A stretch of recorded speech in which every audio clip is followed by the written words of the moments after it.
Hey, my name is Badass Benny and welcome to my channel. If you're an ACE, AMAC, and sex human trafficking survivor, you're in the right place. And it won't cost you a penny to like and subscribe and to share worldwide. And please leave a comment down below on the video. Um, Today I'm going to storytell, we call it storytelling. And I'm a 11-year survivor of domestic violence.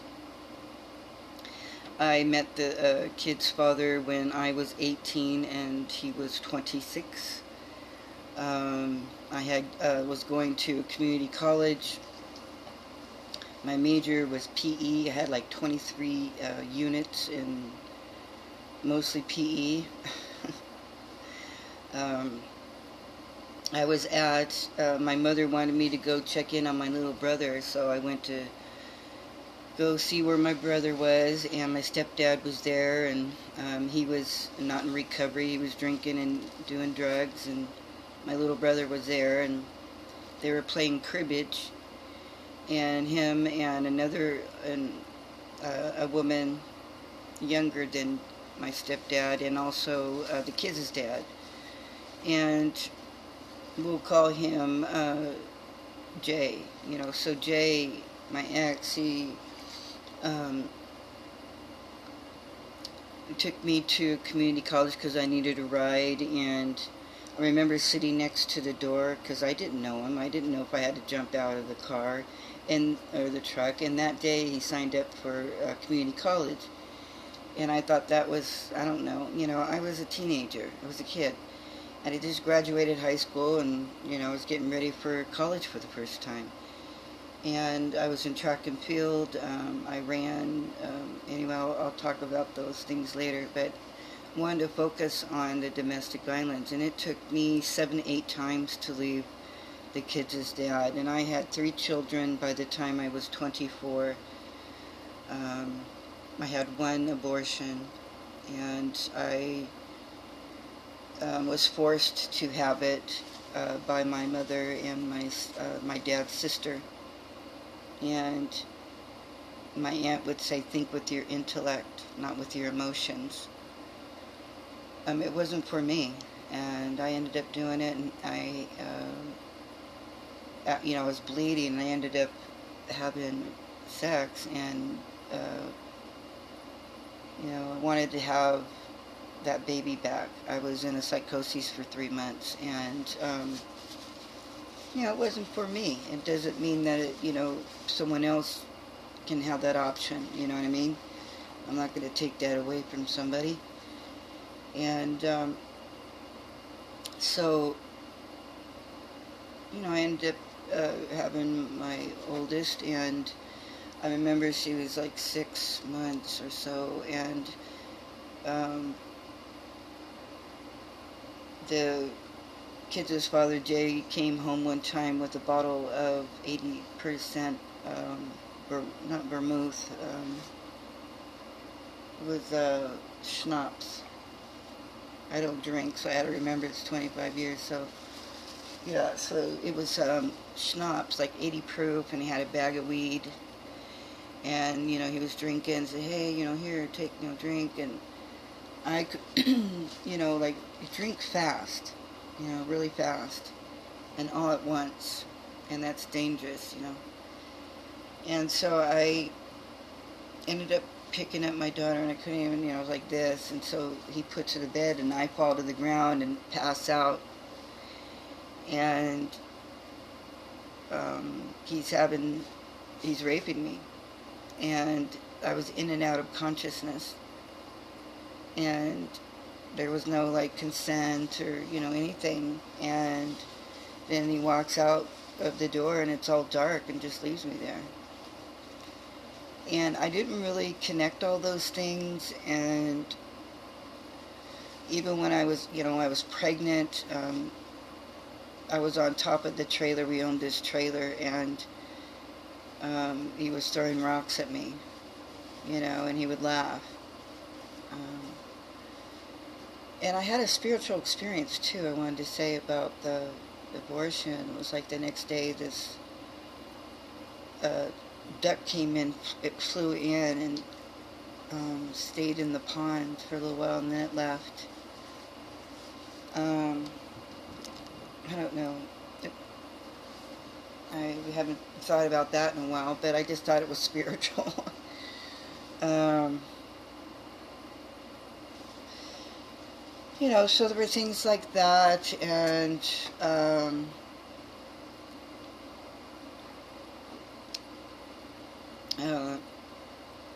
we ended up getting out of that area because someone got killed where we lived, next door to us. And I remember telling Jay, something bad's going to happen. I can't stand it here. It's, low chem in, just, it's in a rough area of town, my hometown.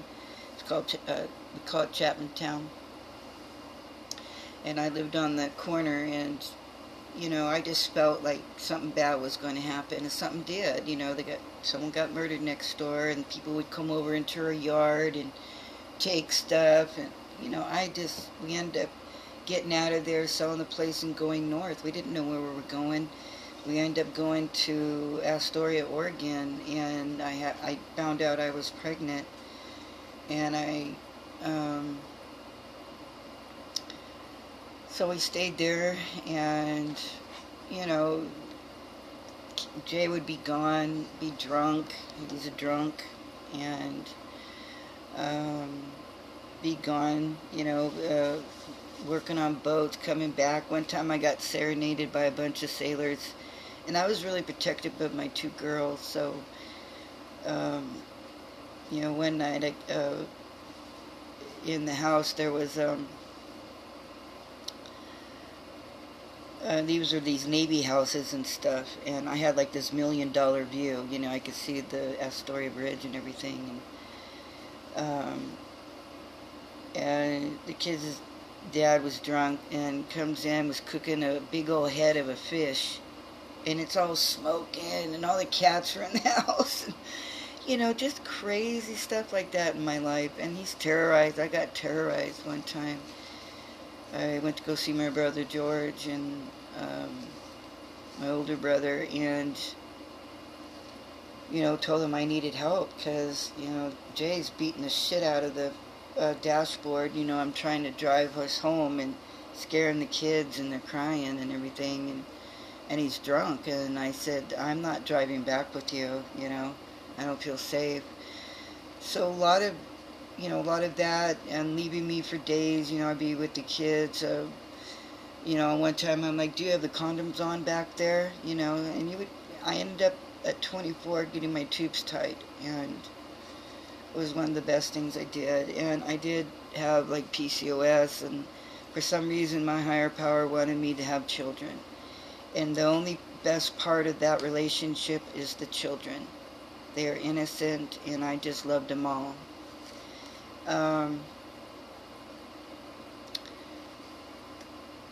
I got a divorce because I didn't want the kids to grow up thinking it's okay to call their mother, their parent, a bitch, and, name calling like that, or put downs, constant put downs. Your self-esteem gets lower and lower and lower. And I remember staying at Catalyst, and the kids had to go to school, and stayed there for a week, and I just tried to play with the kids, try to keep them in school, and Jay was looking for us, didn't know where we were, and there was a time when many times he was suicidal in our relationship. He's punched me when I was pregnant. I was pregnant for the first time, and just square in the face, and I took off in the VW with all our stuff and left him there, and took off to Astoria, Oregon. And I remember being in Portland, and I pulled over the side of the freeway, and the VW went like this. And then I got pulled out, but someone helped me and called the police, and I got pulled out, and I ended up just going back home, And the kid's dad came back up, and we said we'd stay together because of the kids. And I had the kids in Catholic school, and because of my daughter was being bullied by a boy there and being sexual, so I took her out. And I just wanted my kids to be safe. Education was everything to me. So, things like that in the relationship, it was really hell, and I didn't know how to get out of it. And one way was education. And, I didn't get therapy about it or talk about it because I was humiliated. And I had low self-esteem, because if someone's putting you down every day, you're going to believe it, eventually. And I was someone who was full of light and creative, and I was an artist and an athlete, and it just tore me down to almost nothing. And he wanted to take my life and the kids, because I ended up coming out as a lesbian.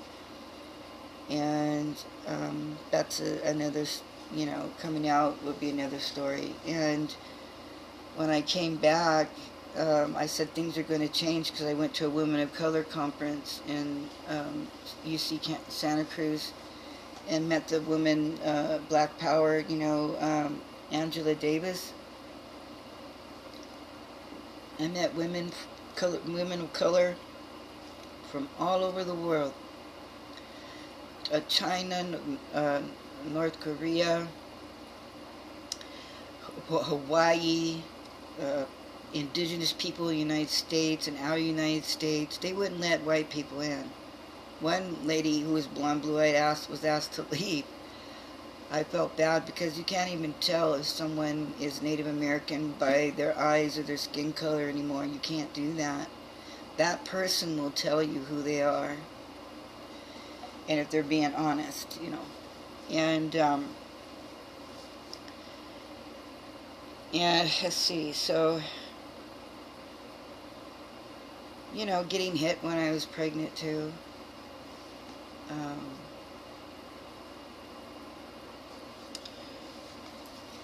And I'm, the kids have seen their dad all scared and freaked out, and, it was such a different lifetime ago. The violence was so bad, I didn't know how to get out of it. And I even had I was a Lutheran at the time up in Astoria, and this priest came to me and said, Mrs. So-and-so, your husband wanted to take you and your life and your children.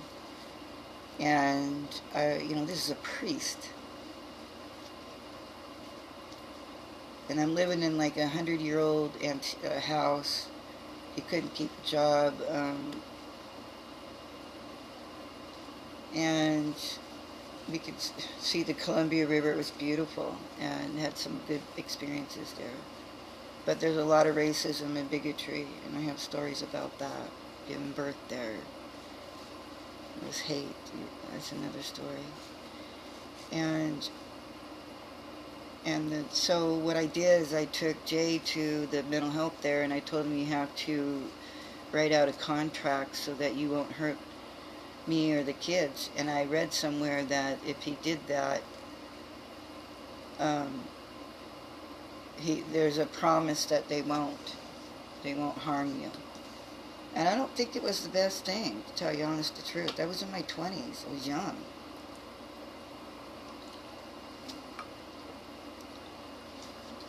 We had to deal with some racism up in Astoria. It was just crazy.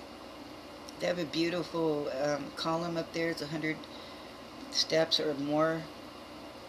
We went on the Astoria Bridge. You go straight up and down, and it's 6 miles across to Longview. And I've been in the, I love old classic cars, so I was in the show over there, and it's fun. And you would think, seafood would be more inexpensive on the coast, but it's not. And one thing you could do is let out your Jeep tires, the air, if you have a quad or Jeep or truck, and It's one way to get around on the beach. You can drive on the beach up there. And many times, we had one time the truck got stuck and the tide was coming up. There's stories where the tide's taken a whole family. I've eaten oysters coming right out of the sand in my mouth, but it's not my favorite thing. And would down it with beer. I don't drink anymore. Lemon, salt. And then there was times I was suicidal. I was standing a little bit too close to the edge of a cliff, and I saw this light. All it was light, and I can hear the ocean waves hit the cliffs, And the kids are in the car, just in their baby seats, and windows are down. They're just in the car, and I can have a moment outside, and there was like crashing waves, and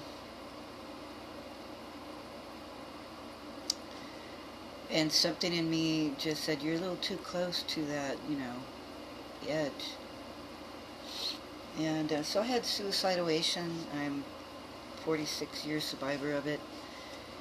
And when I got in recovery, until I was like 29, 30 years old, until I was 48. I've done EMDR. We could talk more about that. It's a type of therapy you can use for, specifically it was used for PTSD for veterans in wars. And I did it for 5 years. I went every week, sometimes twice a week. I mean, I worked hard. And I almost had a stroke. And I made it out and came to the other side. That's why I have these videos, to help folks. I'm not perfect, y'all, but I know this shit. Sexual assault, ACE stuff. I'm not saying when I went to Reno, Nevada, and I told them my story about human trafficking, the lady was so scared she couldn't talk to me. When I've lost a doctor because I told him my story, and she abandoned me. So,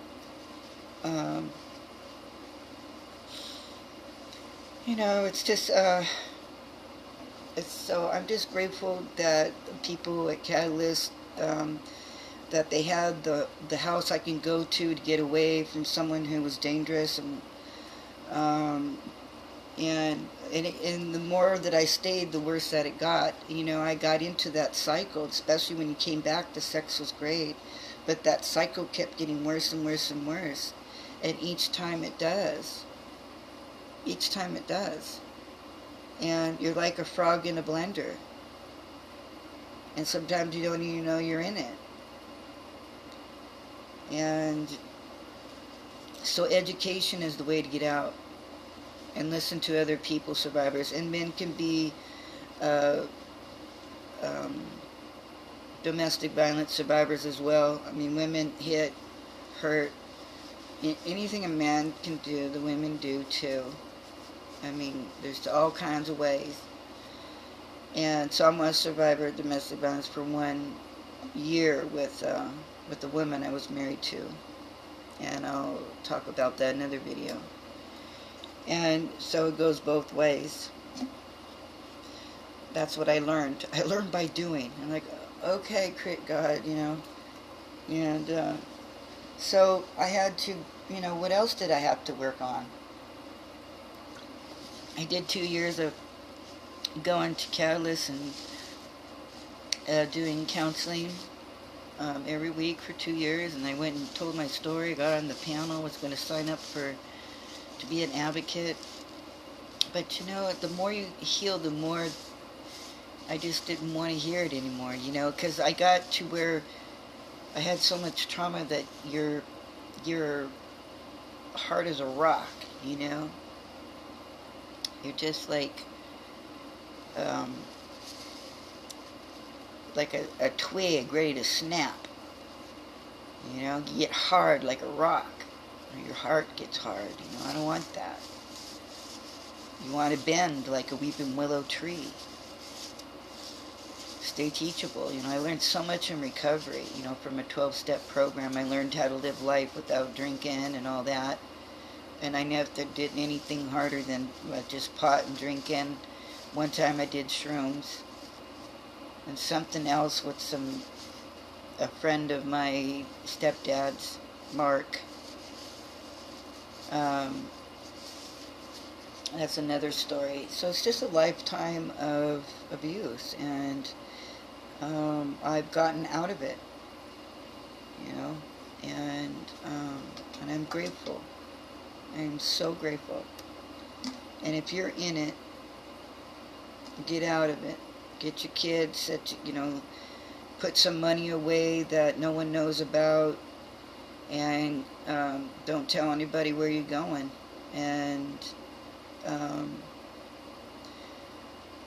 like I said, it took me 6-7 times to get away and to think, can I take care of 3 kids on my own financially, and I said, don't matter anymore. I just got in my Buick Riviera 67, drove it to where it broke down, and met an advocate at the hospital, and she took me to the shelter, and no one knew where we were, and we needed that, because it isn't okay. Domestic violence isn't okay, and I learned in Native American way that if a man hurts a woman sexually, spiritually, emotionally, mentally, emotionally, and all those things, same thing with the woman, that, the man said he apologized. I've been in healing ceremonies and stuff, and this man's like, I'm apologizing to all the women in here, because I used to beat my wife, and I apologize to all you women, because if I hit one woman, I'm hitting all the women. And as a survivor, I really couldn't hear that, and I wasn't out as trans then. I had so much self-hate and so much rage, my 20s. My kids seen me grow up in recovery, and I'm grateful for that. I'm grateful for my children. I don't know if I'd be here without them. I don't know if I'd be alive.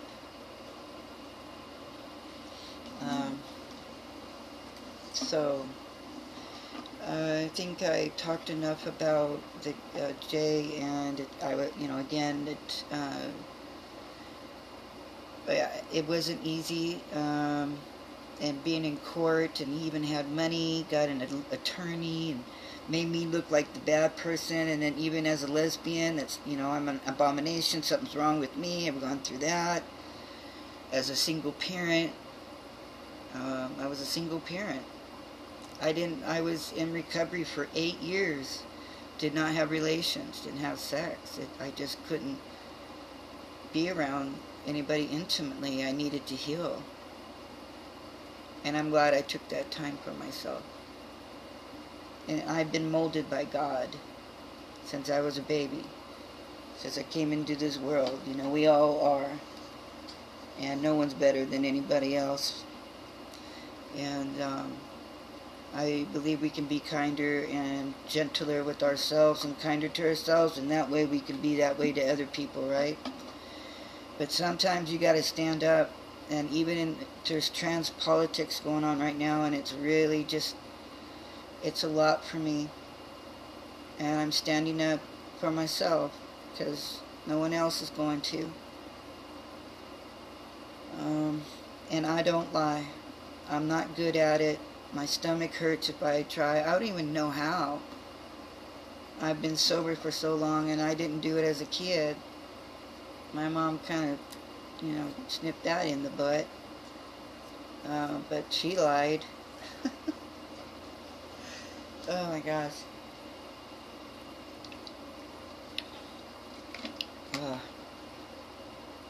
So I want to say thank you for listening to my story. I haven't really told it in a long time, and there's a lot more to it. And I always thought he was the problem, and really I had to look in and see what my part was was in the relationship, and that's codependency. And so I didn't look at codependency issues until like in my 40s. I just couldn't read this one book called Codependency. I just couldn't read it, man. I guess when you're ready, the teacher shows up, the books show up, spiritual things happen, and we're supposed to get ready for growth and be happy. But I'm where I want peace. I worked hard on myself, and I deserve to be loved the way that I wish to be. And love isn't just sex.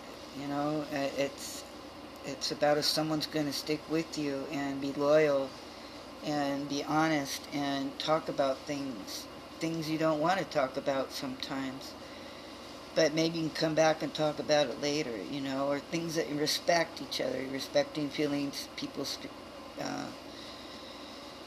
feelings and thoughts, and relationships are, it's like looking at yourself in the mirror.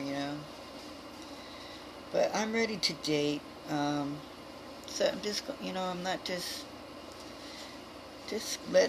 keeping my heart open, just staying open, and that's where I'm at today. So what are you going to do to take care of yourself?